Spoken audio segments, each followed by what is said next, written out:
Hi, it's Joan. In my travels teaching lately, I've noticed a new interest in playing two over one game force. Lots of people asked me about it and would I give some lessons on it, etc. Well, it's been around for a long time, and really, two over one game force has just sort of taken over from standard, so it's not such a big deal. But in the online school, I have um, two courses on two over one game force. And the latest one I wrote was transition from standard to two over one.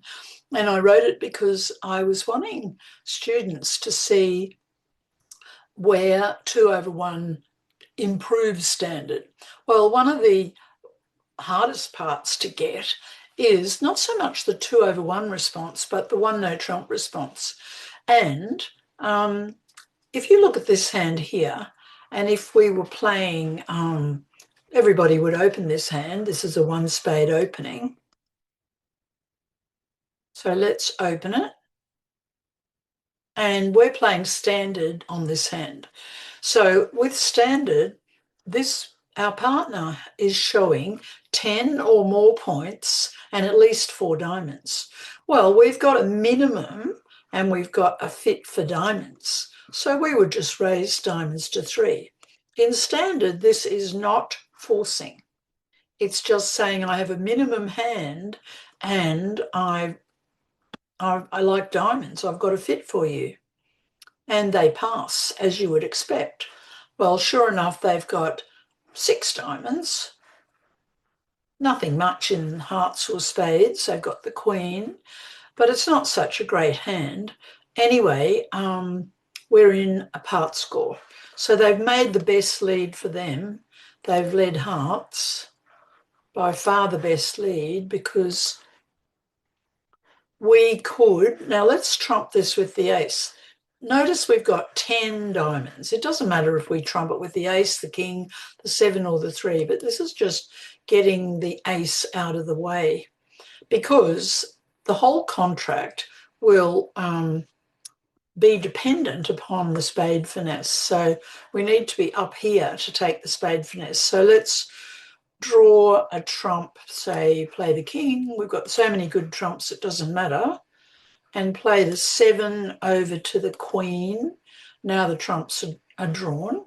So play the queen of spades, we're taking the finesse. That worked.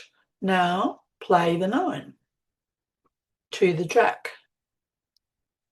Now play the ace, throwing away the club loser. Down comes the king and everything else is good. Our spades are good, the diamond's good. So we're making 11 tricks.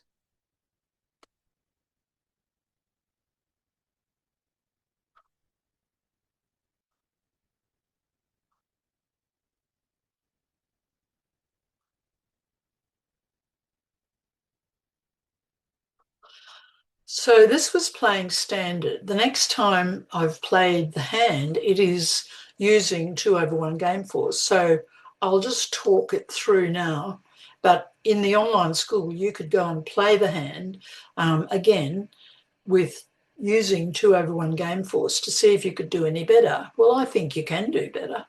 So we would open one spade as normal, pass. In two over one game force, this is not good enough to bid two diamonds. You need an opening hand. Well, I don't think you'd open this hand. So when you don't have an opening hand and you're the responder, don't bid two diamonds because that's a game force.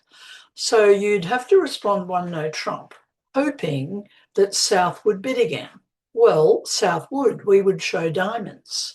So once North, who has heard we've got five spades and they've got Queen Doubleton and four diamonds at least, and they've got six of them, they know that we will be short in hearts and they've got the ace of clubs as well. So it's possible that North rather than South could make the decision on this hand. And if you were being pretty aggressive, you could jump to five diamonds. There's not much point in trying to play three no trumps when you know partner has a doubleton heart or a singleton heart, and they've got 5 spades and at least 4 diamonds, you might as well pick diamonds. And on the second time I've played the hand, the bidding went 1 spade, 1 no trump, 2 diamonds, 5 diamonds.